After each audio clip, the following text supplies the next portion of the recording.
Welcome back to our channel. In today's deep dive feature, we're taking a thorough, expansive look at the life and times of Myrna Loy, a beloved star of Hollywood's golden age, whose elegance and on-screen persona as the perfect wife made her an enduring icon.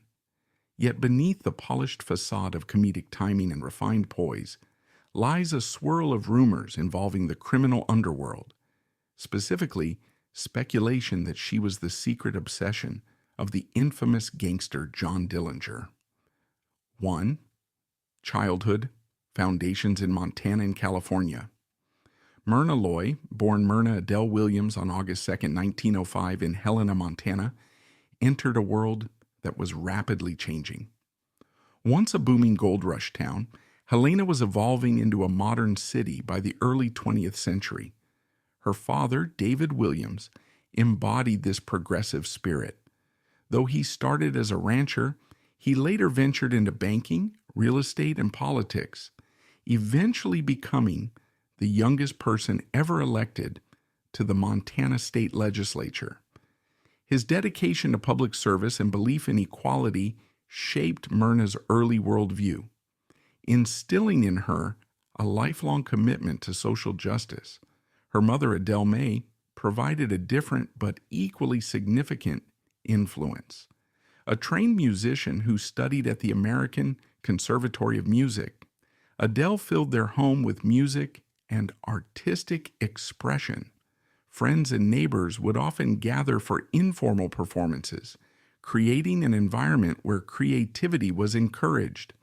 This artistic exposure awakened Myrna's passion for performance, leading her to pursue dance and, later, acting. Her parents' open-mindedness extended beyond the arts. They welcomed people from all walks of life, fostering an inclusive perspective that was uncommon in early 1900s Montana. Myrna later recalled how her father's friendships with people of different backgrounds shaped her own progressive beliefs. David Williams saw opportunity in California's growing real estate market and frequently traveled there for business. The family's periodic stays in Los Angeles were also influenced by Adele's health, as the milder climate was thought to be beneficial. During one such trip, David reportedly sold land to silent film star Charlie Chaplin, a testament to his enterprising nature. The family was accustomed to balancing life between Montana and California, but their prosperity was soon disrupted by tragedy. In 1918, the Spanish flu pandemic reached Helena, infecting the Williams household. Myrna, her mother, and her younger brother, David Jr., all fell ill. Her father, while caring for them, became sick himself and did not survive. His sudden death left the family emotionally shattered and financially strained. Myrna, just 13 years old, never forgot his final request to take care of her mother and brother. Determined to honor his wishes, they permanently relocated to California, seeking a fresh start. Adjusting to life in California was bittersweet. Myrna initially attended Westlake School for Girls before transferring to Venice High School, where she discovered a deep passion for the arts. To help support her family, she took up dance, eventually teaching classes at local studios. Her dedication paid off, refining the grace and discipline that would later define her screen presence. One defining moment from this period was her selection as a model for the Fountain of Education, a sculpture at Venice High School. Her poised figure, cast in concrete, symbolized her transition from a small-town girl to a poised young woman destined for the spotlight. By her mid-teens, Myrna had already endured personal loss, financial hardship, and major upheavals, yet she emerged with resilience and determination. The values instilled by her parents, progressivism, creativity, and perseverance, would shape both her Hollywood career and her lifelong advocacy for justice and equality. 2. Family, progressive ideals, and personal loss. Myrna Loy's upbringing blended artistic appreciation with a strong sense of duty and resilience. Her father, David Williams was both a successful businessman and a devoted public servant. Despite the economic instability of the early 1900s, he thrived in ranching, banking, and real estate, while also fostering discussions on politics and social issues in their home. This exposed young Myrna to a broad range of perspectives and taught her the importance of engaging with people from all walks of life. Meanwhile, her mother, Adele May, infused their household with a love for music. Having studied at the American Conservatory of Music, Adele introduced her children to both classical compositions and the rising jazz influences of the time. This combination of intellectual discourse and artistic expression shaped Myrna's worldview, encouraging both curiosity and creativity, qualities that would later define her career. The Williams family frequently moved between Montana and California, partly for business and partly for Adele's health.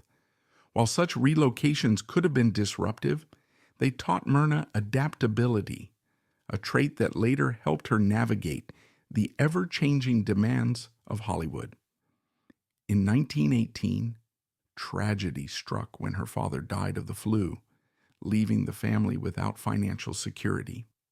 Rather than succumbing to despair, Adele turned to teaching music, while Myrna helped by giving dance lessons. The loss forced her to take on adult responsibilities at a young age, deepening her independence and resilience.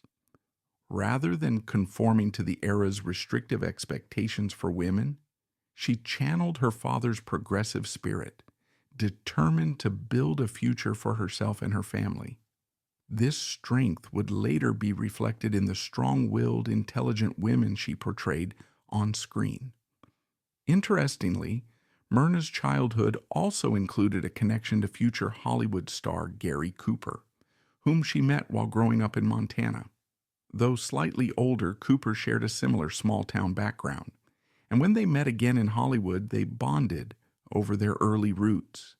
In an industry known for fleeting relationships, this early connection provided a rare sense of familiarity and camaraderie. Third career, silent vamps to America's Queen of Hollywood.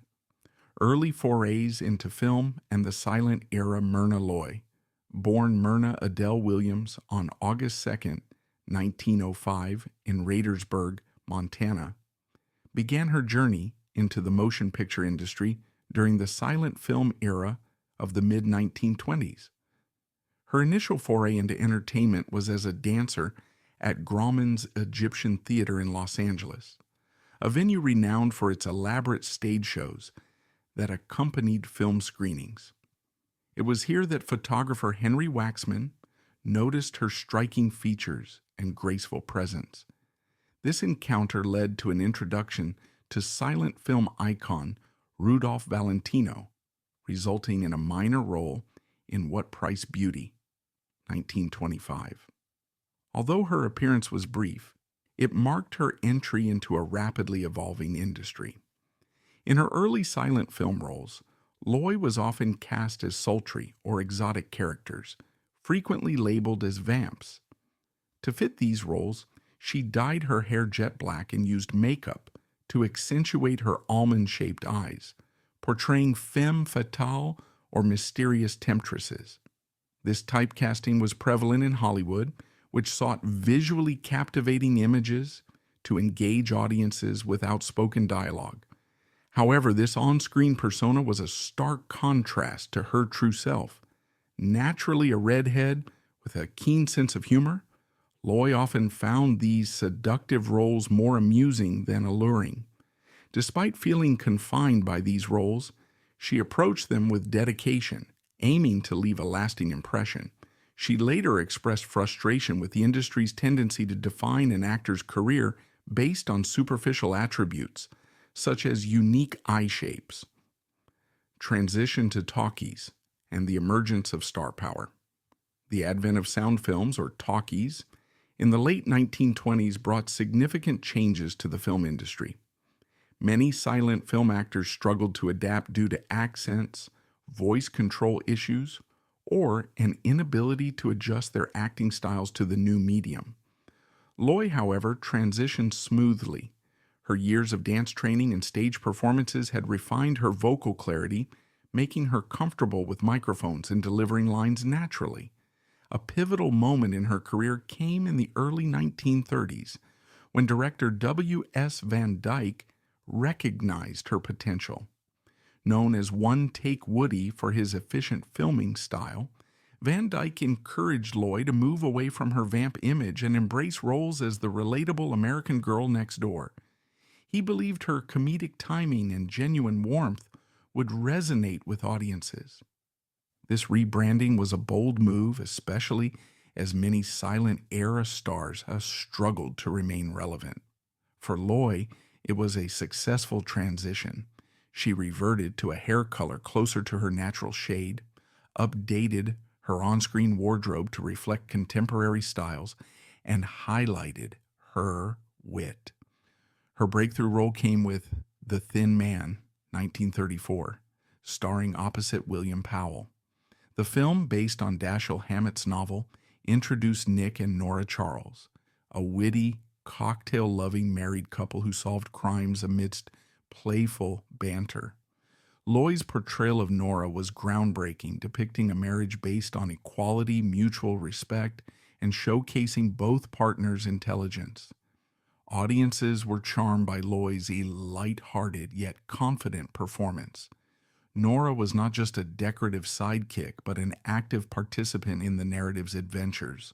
The film's success led to multiple sequels, solidifying Loy's status as a leading actress in talkies, queen of Hollywood and box office triumphs. By 1937, Myrna Loy was celebrated as the Queen of Hollywood, a title affirmed when a major poll named her queen alongside Clark Gable as king. This accolade reflected her widespread popularity and consistent box office success. During this era, Loy co-starred with nearly every prominent male lead, including Clark Gable, Spencer Tracy, and Cary Grant.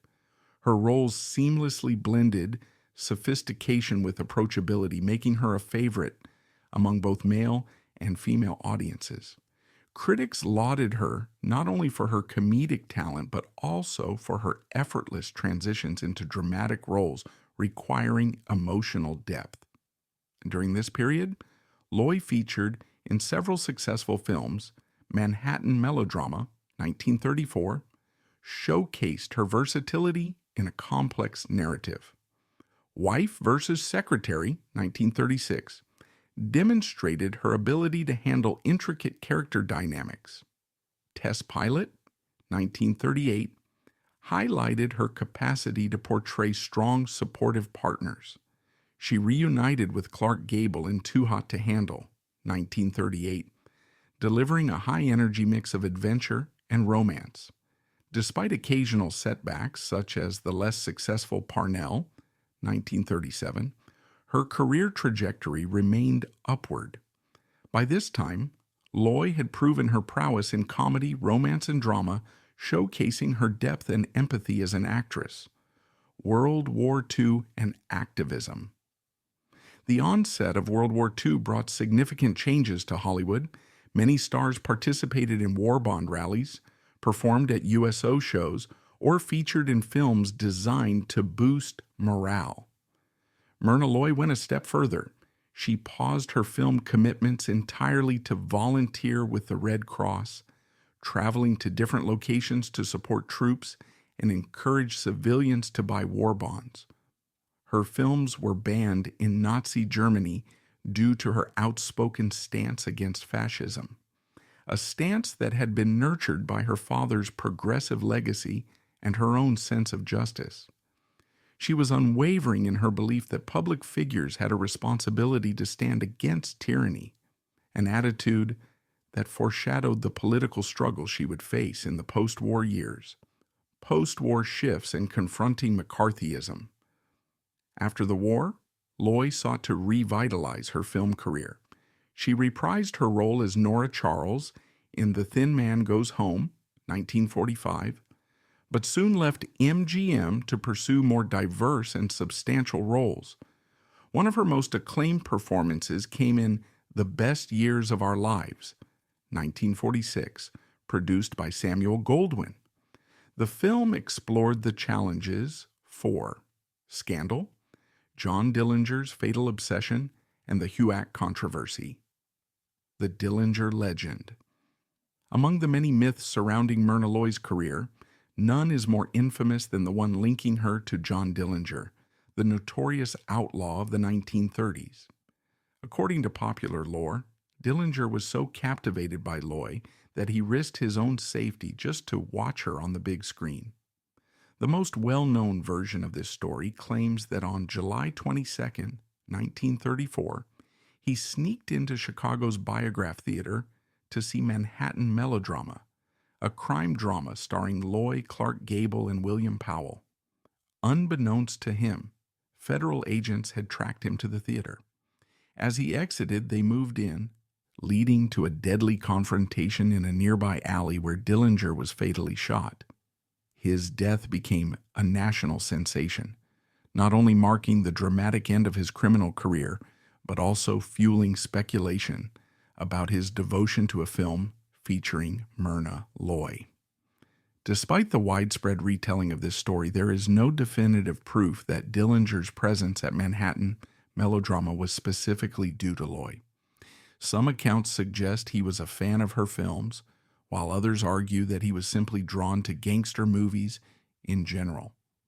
Whether fact or fiction, the legend persisted, reinforcing the idea that Hollywood and real-world crime were often intertwined in the public imagination.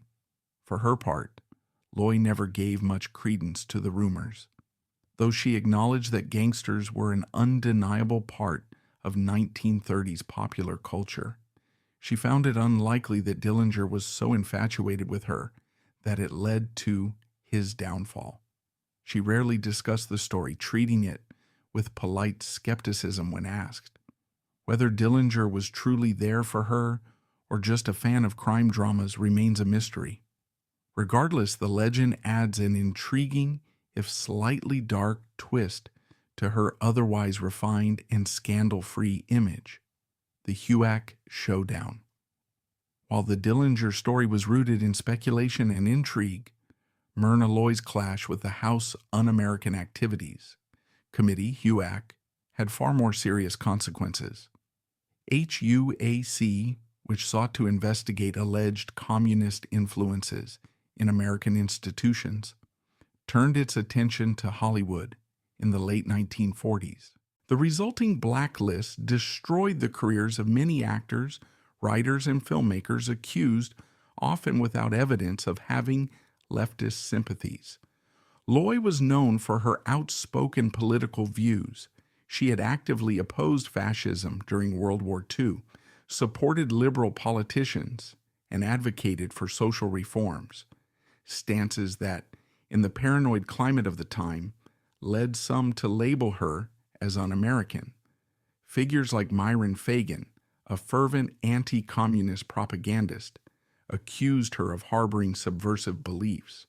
Though she was never formally called to testify before HUAC, she faced damaging insinuations in the press. Rather than retreat in fear, Loy confronted her accusers head-on.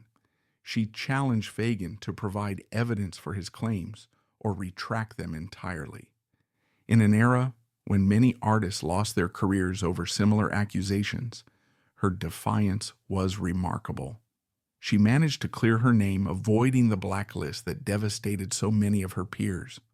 Looking back on this period later in life, Loy expressed dismay at the atmosphere of fear and suppression that McCarthyism had created. Yet, she remained proud of her decision to stand her ground. Her response to HUAC demonstrated the same strength of character that had defined her career: grace, integrity, and an unwavering commitment to justice. 5. Marriage, a far cry from the perfect wife. On screen.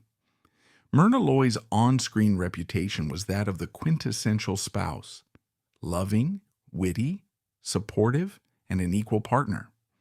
Off-screen, however, her quest for companionship was far more turbulent, revealing a woman who, like many, struggled to find lasting harmony in marriage.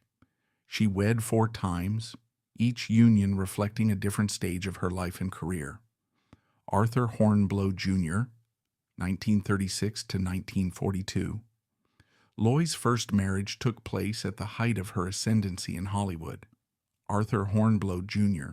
was a producer with substantial clout, and initially, they seemed like a perfect match. Their union was often photographed in fan magazines, reinforcing her image as a glamorous yet grounded star. Over time, however, the demands of Loy's film schedule and Hornblow's own professional ambitions created tension. They divorced in 1942 amid rumors that they had grown apart. Loy would later recall that, while she admired Hornblow's intellect and professionalism, they simply couldn't maintain the intimacy needed to keep the marriage afloat. John Hertz Jr. Shortly after divorcing Hornblow, Loy entered a brief and unhappy marriage to John Hertz Jr., heir to the Hertz rental car fortune. This was a period marked by uncertainty and emotional vulnerability for Loy. Many of her friends expressed surprise at the suddenness of the union. Sadly, the relationship turned abusive. Reports surfaced that Hertz had physically harmed Loy, leaving her with visible bruises. She left him swiftly, filing for divorce and seeking to rebuild her life away from the toxic environment that had briefly surrounded her. Jean Markey, 1946-1949. In 1946, Loy married Jean Markey, an author and producer known for his glamorous social circle. He had previously been wed to actresses Joan Bennett and Hedy Lamarr. Their union reflected Hollywood's penchant for interwoven romances and high society connections. Despite the glitz, the marriage did not last. They divorced in 1949. Loy rarely spoke in detail about the factors that led to the separation, though she alluded to irreconcilable differences and her ongoing desire for independence. Howland Sargent, 1951-1960. Loy's final marriage was perhaps her most intriguing, as it represented her attempt to step away from Hollywood's insular bubble. Howland Sargent was an assistant secretary of state with an entirely different view of the world from that of film producers or studio executives. For a time, they seemed to find common ground in political and cultural interests. Loy's involvement with UNESCO and her frequent activism aligned well with Sargent's governmental role. Yet, again, the relationship ended in divorce in 1960, illustrating that even shared ideals do not guarantee personal compatibility.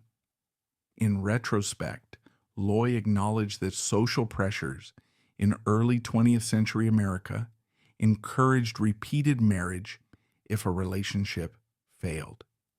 She confessed in interviews and in her memoir, Being and Becoming, that she might not have married so often had she lived in a less judgmental era. Nonetheless, she never spoke ill of her ex-husbands beyond acknowledging each relationship's failings, insisting that she cherished the positives and accepted the lessons learned.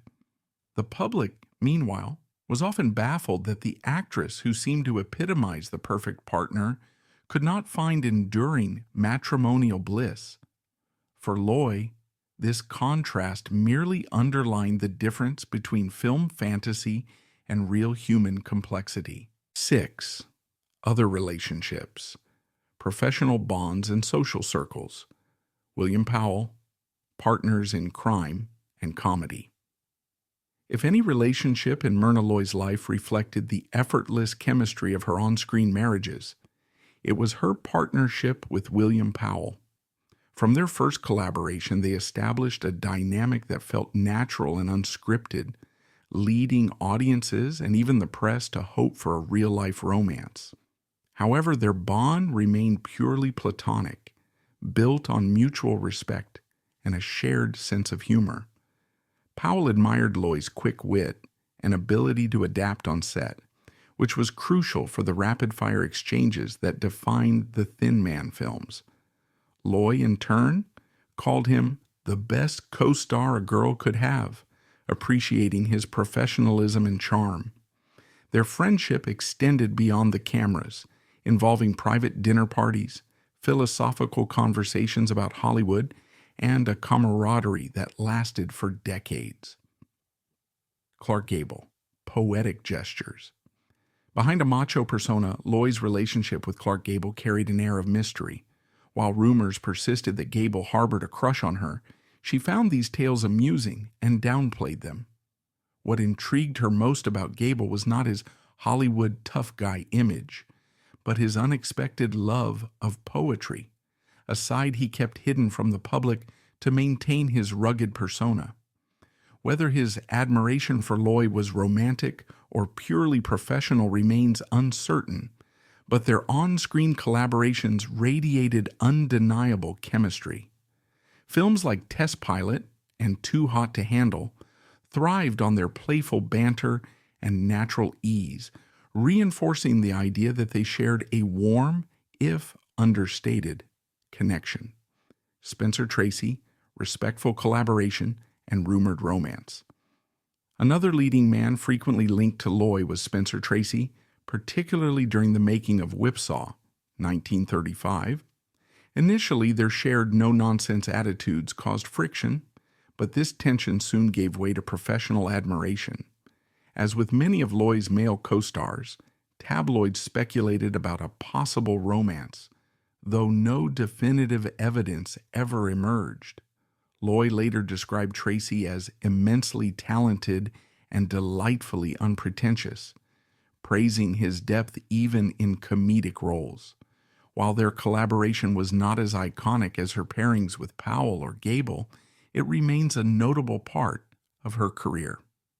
Political and social connections, the Roosevelt family, and UNESCO beyond Hollywood, Loy built strong connections in political and intellectual circles.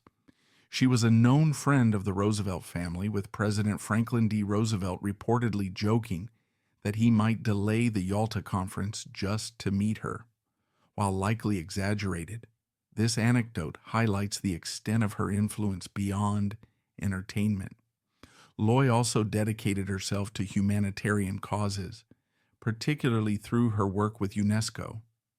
Passionate about global education and civil rights, she used her platform to advocate for social change, even when it risked alienating some of her Hollywood peers.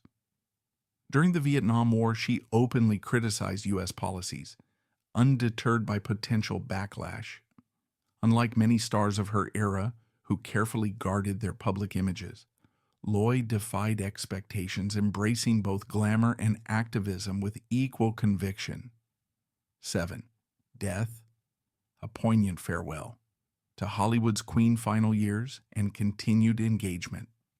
In her later years, Myrna Loy faced declining health, yet she never fully retreated from public life. She battled breast cancer, which limited her ability to take on new film roles, but she remained creatively engaged. In 1981, she starred in the television movie Summer Solstice alongside Henry Fonda, a longtime friend. The film was significant to Fonda, who believed Hollywood rarely gave older actors the opportunity to portray meaningful romances. Loy shared his sentiment, embracing the role as a chance to show that love stories could remain compelling at any stage of life. At the same time, she dedicated herself to writing her memoir, Myrna Loy, Being and Becoming, which was published in 1987. In the book, she candidly reflected on her childhood in Montana, her rise during Hollywood's golden age, and her evolving perspectives on fame, politics, and personal growth. Readers praised the memoir's honesty, particularly in its discussion of sensitive topics such as her failed marriages, experiences with abuse, and the fleeting nature of stardom. She also sought to correct misconceptions about her, particularly the belief that she was naturally aristocratic. In reality, she saw herself as just a normal girl with a thirst for seeing what else was out there.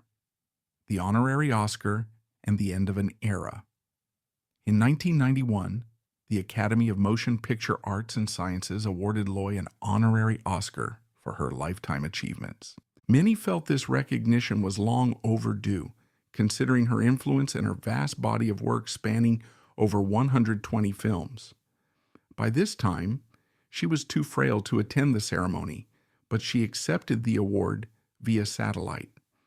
The moment was deeply moving. Here was an actress who had transitioned from silent films to Hollywood's golden age, navigating industry upheavals, political scrutiny, and societal shifts, finally receiving official recognition. Her acceptance speech was brief but heartfelt. She expressed gratitude for her long career, acknowledged the directors and co-stars who shaped her journey, and thanked her devoted fans. A montage of her film highlights played during the ceremony, showcasing her transformation from an exotic vamp in silent films to the sharp-witted Nora Charles in The Thin Man, the nurturing mother in Cheaper by the Dozen, and the emotionally resonant roles in films like The Best Years of Our Lives. It was a fitting tribute to an actress who consistently reinvented herself.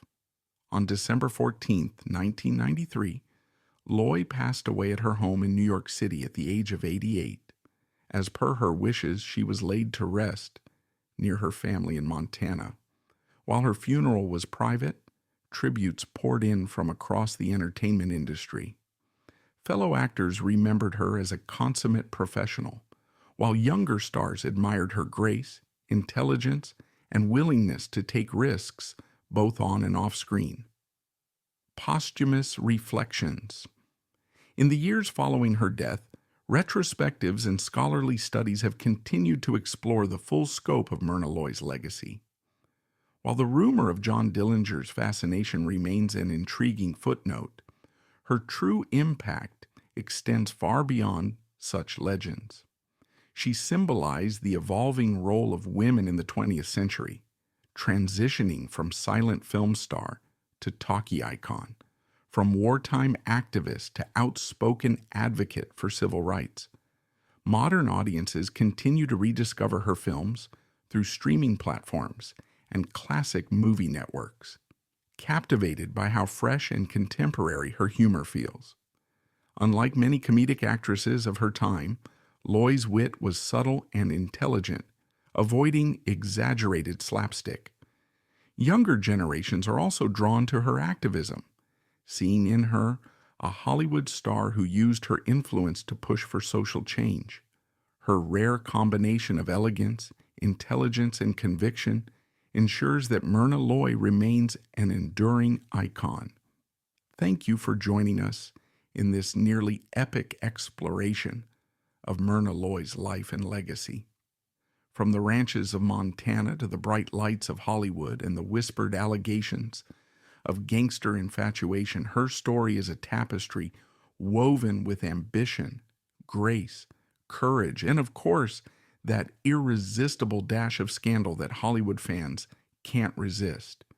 If you found this deep dive enlightening, we'd love to hear your thoughts. Be sure to like this video, subscribe to our channel, and leave a comment sharing your favorite Myrna Loy film or anecdote. Stay tuned for more thorough explorations of cinema's most intriguing legends. And until next time, keep the golden age of Hollywood alive in your hearts and minds.